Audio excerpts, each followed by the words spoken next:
한때 인터넷 커뮤니티 사이트에서 화제가 되었던 긴 공포 이야기를 소개할게. 이 이야기는 많은 사람들이 읽고 소름이 돋았다며 서로 공유하곤 했던 이야기야. 내 이름은 지수야.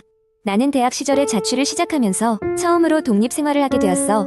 학교 근처에서 괜찮은 가격의 원룸을 찾았는데 주변 이웃들도 조용하고 환경이 꽤 괜찮았어. 무엇보다도 집주인 아주머니가 정말 친절했거든.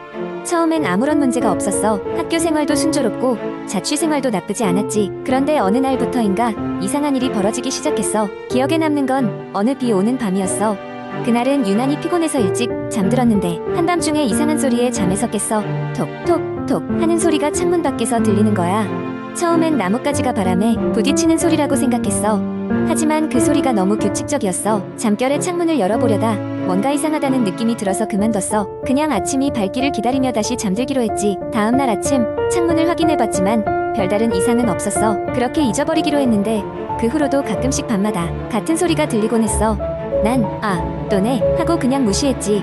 몇 주가 지났을 때 나의 친구 소연이가 내 방에서 하루 묵게 되었어. 그녀도 같은 학교를 다니고 있었고 우리 둘은 너무 친했기 때문에 그녀가 내 집에 오는 건 흔한 일이었어. 그날 밤 우리는 떠들다가 새벽 늦게 잠들었어.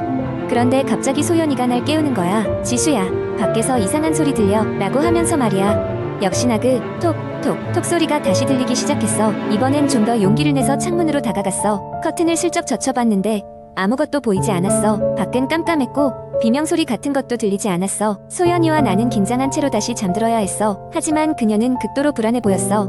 그리고 몇 주 후 거의 잊을만 할 때쯤 다시 그 소리가 들렸어. 너무 답답했던 나는 결국 집주인 아주머니께 이 상황을 말씀드렸어. 아주머니는 얘기를 듣고는 대수롭지 않게 여기시는 듯했어. 그럴 수도 있어.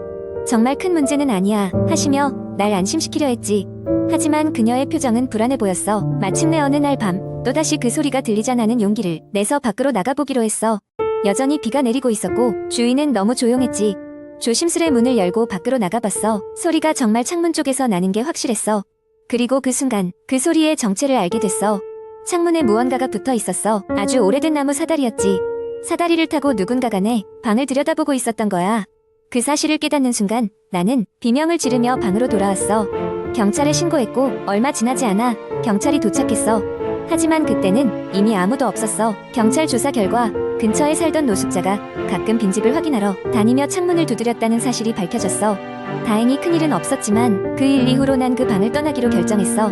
아직도 그때만 생각하면 등골이 서늘해지고 그 톡톡톡 소리가 잊혀지질 않아. 지금도 밤이 되면 가끔씩 그 소리가 들리는 듯한 느낌이 들어. 두 번째 이야기. 그날은 유난히도 흐린 날이었다. 비가 올 듯 말 듯한 날씨에 짙은 안개까지 깔려서 괜히 으스스한 기분이 들었다.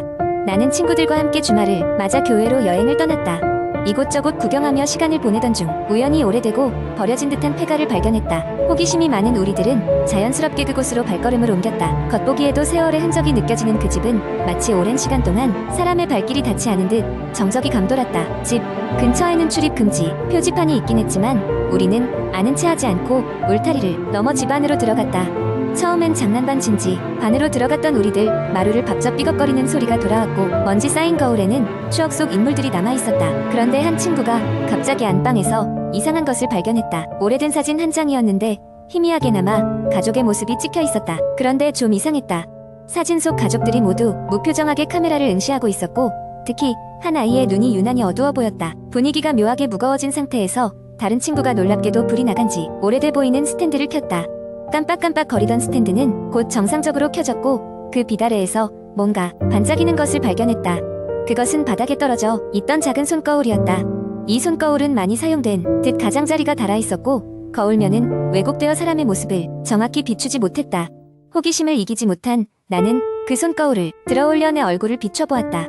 그런데 내 얼굴 옆으로 어떤 사람의 얼굴이 비치는 것이 아닌가. 깜짝 놀라 다시 거울을 봤지만 이번에는 아무것도 보이지 않았다. 순간 등골이 서늘해지면서 서둘러 손거울을 내려놓았다. 그런데 그 순간 갑자기 닫혀있던 창문이 쾅 소리를 내며 열렸다. 우리는 모두 깜짝 놀라 순간 멈칫했다. 바깥에서 불어오는 차가운 바람에 커튼이 휘날렸다. 모두가 무언가 잘못됐음을 느끼고 재빨리 집을 빠져나가기로 했다. 집을 빠져나오던 찰나 뒤에서 어떤 기묘한 속삭임이 들렸다. 가지마. 분명 홀로였을 집에 누군가 있는 것만 같은 느낌. 순간 모두의 걸음이 빨라졌다. 그 목소리는 점점 가까워지기 시작했고 심장이 터질 듯한 긴장감이 감돌았다.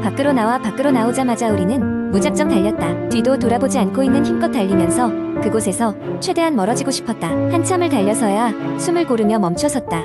그런데 아직도 등 뒤에서 누군가의 시선이 느껴졌다.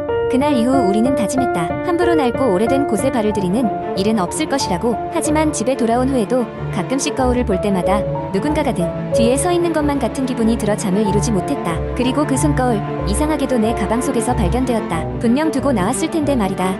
그것이 끔찍한 악몽의 시작이었다. 그때 그 폐가에서 느꼈던 기묘한 기운은 시간이 지나도 사라지지 않았다. 꿈속에서는 자꾸 폐가의 그 방으로 되돌아가곤 했다. 꿈속에 나는 그 손거울을 들고 있었고 거울 속에서는 불길한 환영들이 나타났다. 매일 밤 악몽에서 깨어나 땀에 흠뻑 젖은 채로 침대 옆에 손거울을 확인했다. 그곳에는 아무것도 보이지 않았지만 머릿속에서는 언제나 그 얼굴이 떠올랐다. 점점 내 주변에서도 이상한 일들이 벌어지기 시작했다. 친구들 중 몇 명은 이유 없이 감기에 걸리거나 몸에 탈이 나는 등 이상한 증상을 호소했다.